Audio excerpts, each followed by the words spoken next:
Elimination Chamber Go Home show for WWE Raw. Stay home, lock your fucking doors, don't tune in. Yeah, if I was at this show, I'd want to go home and put my head onto the pillow and never wake up. This show was fucking shite. I wouldn't. If WWE had put this show, if this Raw was taking place in Saudi Arabia, the entire roster would have got beheaded. Hands down, man. This show was fucking horrendous from start to finish. We got just one moment that was alright, and apart from that, everything else was absolute fucking garbage, man. Really disappointed with this Raw. I mean, I wasn't expecting anything great, but I mean, come on, this has to be the worst Raw I think we've seen in a while. Yes, I agree. I know sums up wrestling these days. Brock Lesnar is literally the guy I can think across both companies who's like, it seems like he's putting the most effort in. Brock fucking Lesnar. He's never there. A guy, he's never there, and it's a guy who's known for doing minimum fuck all, paycheck, paycheck, paycheck. What's going on? Right, so we start Raw. Opening segment, we have MVP. Bobby Lashley and MVP in the ring. Austin Theory comes out. You've got Austin Theory, you've got Seth Rollins, AJ Styles, Riddle.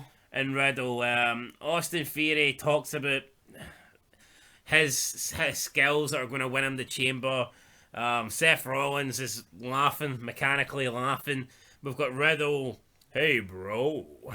AJ Styles comes out, talks about he has been in an elimination chamber before and he doesn't want to look back in his career years from now and saying he wish he would have tried harder to be WWE champion.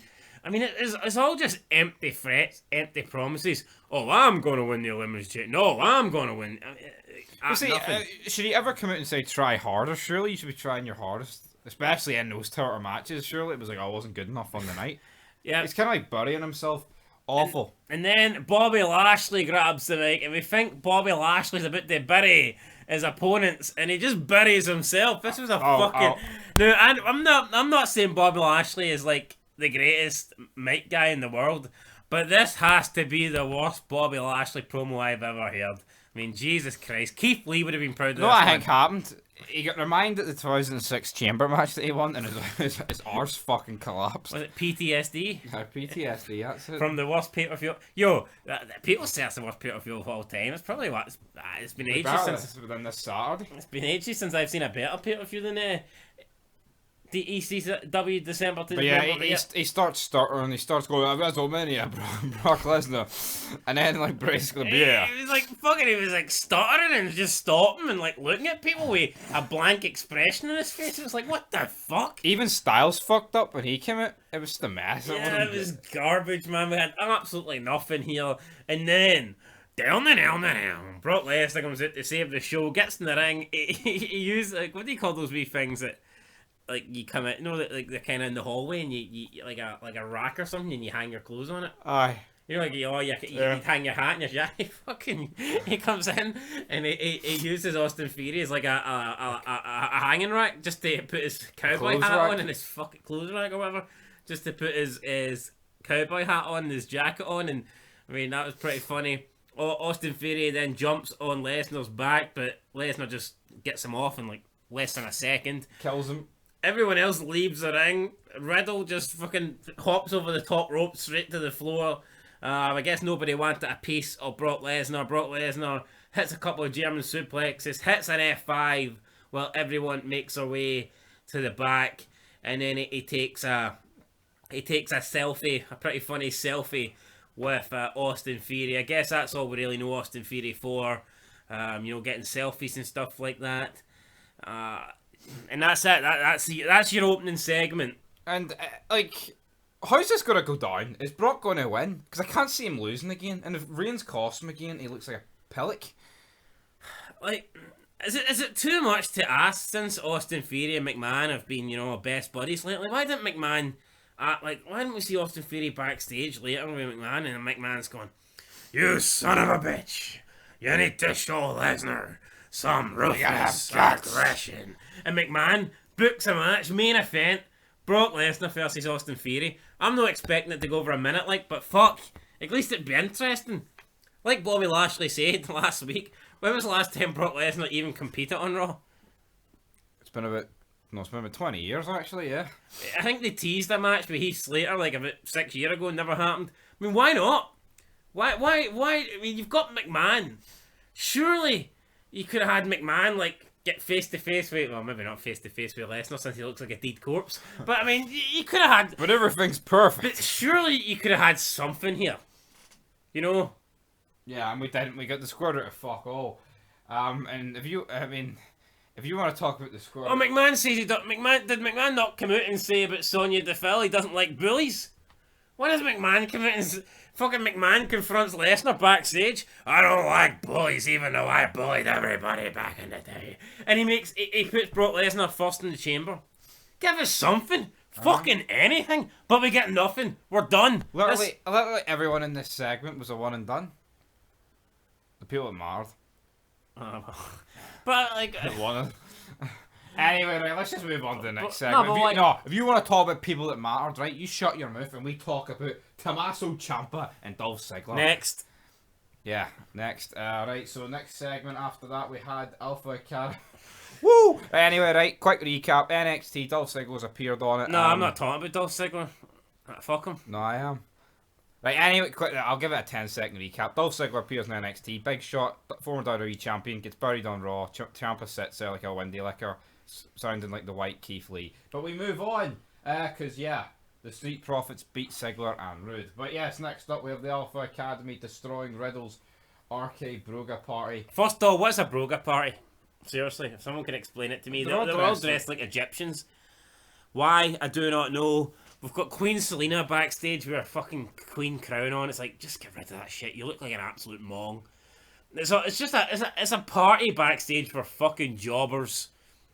Then Alpha Academy come in, attack Riddle, and like everyone who was at this party, the majority of it was faces, and then they'll just leave Riddle to get his ass kicked. I mean, it kind of made no sense that they wouldn't try and break this up or get the Alpha Academy off Riddle. This party. Randy Orton didn't even get to the party. It was supposed to be a party that he was throwing for Randy Orton, and Randy Orton wasn't even in it. So I mean, absolutely. There was nothing funny about this. There was nothing entertaining. I didn't even know who a Commander Aziz was. Pretty big guy. I mean, what's happened to? I mean, 1 minute Apollo Crews is talking Nigerian, the next minute he's wearing fucking bed sheets. It's weird. It's absolutely weird. Talking about weird, next up, Kevin Owens reveals his disdain for Texas. He says if North America was a body, Texas would be the ass. It's like a fucking kindergarten joke. It's not even a joke. I know. He says last week when I talked up Texas, when I said I love Texas, I was lying, but this week I'm telling the truth. I mean, we're not even in Texas, right? Yeah, I thought this segment was dead. Because he was burying he did mention this city once. He said it was similar to Texas, and that got like a bit of a boo.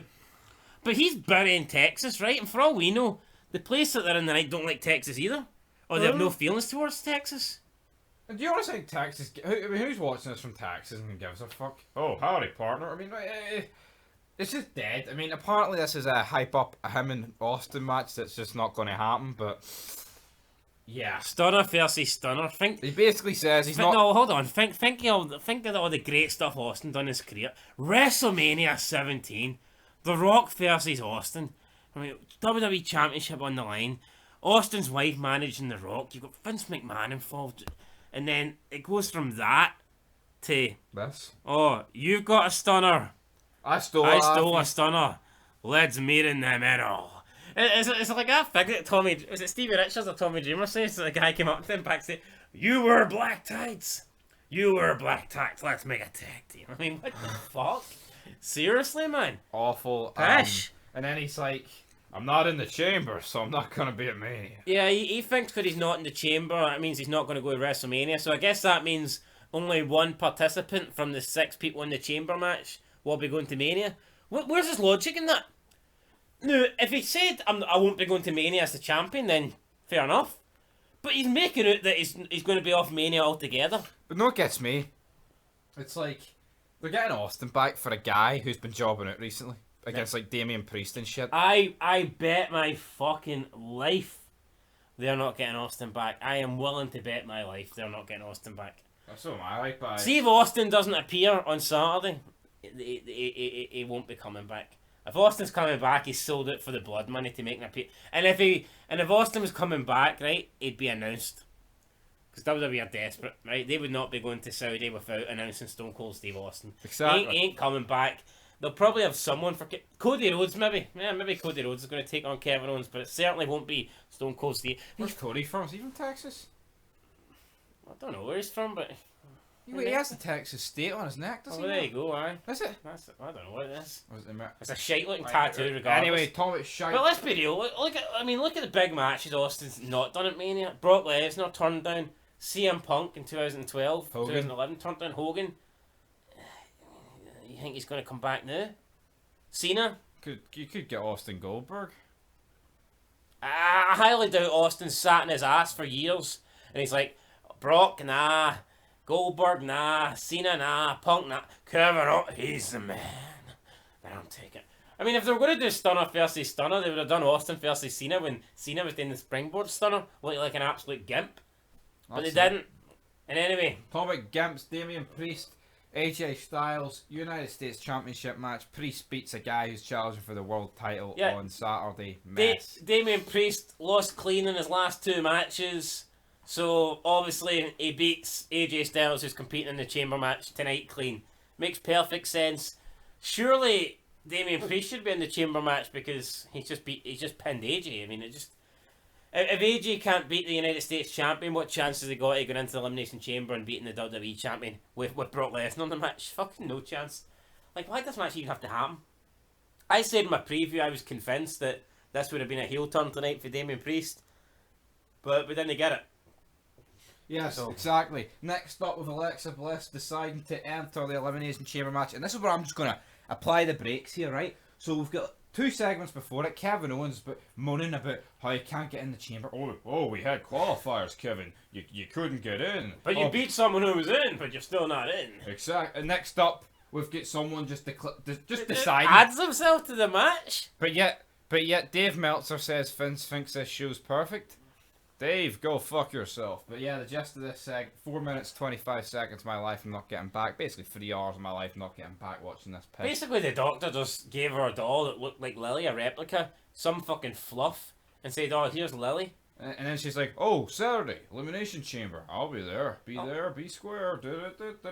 Alexa Bliss looking more like the goddess than the Bray Wyatt sort of character here.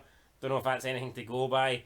I haven't really enjoyed any of these Doctor segments. This one wasn't really any better. And the few suggest the same. The first one was probably the best in fairness, and then they kind of just all got worse. So, yeah. I mean, talk about getting worse though. We had Omos taking on Benjamin and Cedric Alexander. Trust me, it gets worse after this. he wins. I'm not going into depth, right? Next up, the worst fucking segment I've seen this year, right? Hands fucking down. I don't care what anybody says, right?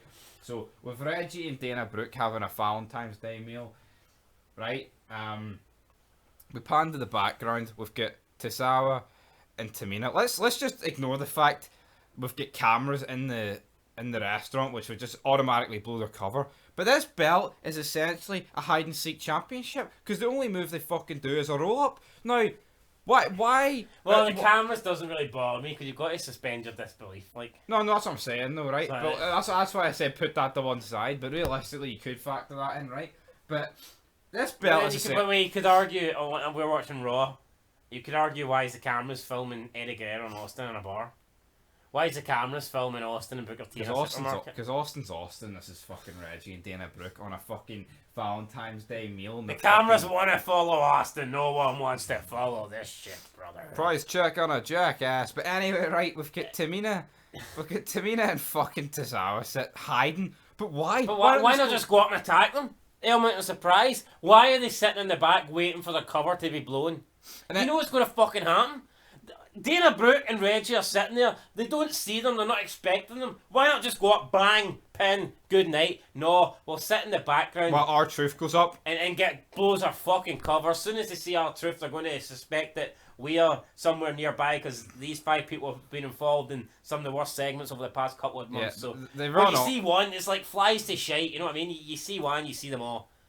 Yeah, I mean, they run off. It's like the 24/7 title's a big pile of shite. And these 5 are the flies, and they're just swarming around it. Yeah, basically, let's just end this, right? Fucking Dana Brooke and Reggie managed to evade them. He basically says he wants to be more than friends. She says, no. Roll up, Reggie. 1, 2, 3. The ref took about 10 years to get to the pin, right? And what gets me, it's a fucking roll-up. The whole gimmick is supposed to be quick. It's supposed to be catching out of guard. But yeah, it's a finishing move in this. It's like, seeing you saved up your 3 triple finishers to lift 2 people up at once to hit an AA off the top rope and 2 of them. No, that's your triple finish. The only thing is, like, at least it was Reggie rolling up Dana Brooke, so you could say that she doesn't really have the strength. Fuck off! Look at the size of this Ethiopian, and you know what I mean.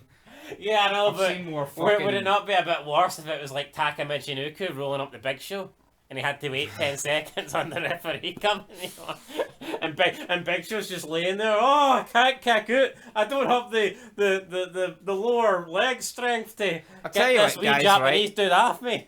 Like this. I mean, the Big Show could have kicked out and sent fucking Taka back to Pearl Harbor. Let's be fucking honest. Like, I wish the 500-pound giant. I wish I was in Pearl Harbor, right? But the show up to this point was, I mean, it was lucky if it got a 0. But see, see at this point right now, bombed like fucking minus fucking 5 for this segment alone. I don't care.